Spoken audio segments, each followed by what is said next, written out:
Viewers नाज़रीन हिन वक्त असां जीअं दरियाई वोकरनि में चाड़ आयो आहे त खैरपुर जे कच्चे में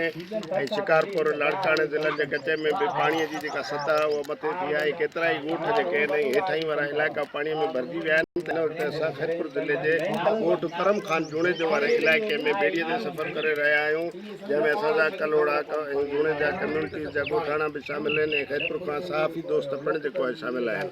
ऐं हिन वक़्तु असां ॻोठाणनि जे तरफ़ वञूं था त उन्हनि खे पाणीअ जे अचण खां पोइ कहिड़े क़िस्म जूं मुश्किलातुनि या मसइलनि सां दरपेश आहिनि ऐं इनशाला उन खां तव्हांखे अपडेट जेको आहे कंदा रहंदासीं। ऐं सिंधू दरिया जा जेकॾहिं ॾिसिजे वोकरा जेके आहिनि सरकारी माप मुताबिक़ त गुडू बैराज वटि जेको आहे 4.5 लख खां पाणी जा वोकरा मथे जेको आहे वही रहिया आहिनि ऐं सखर बैराज में 3.5 लख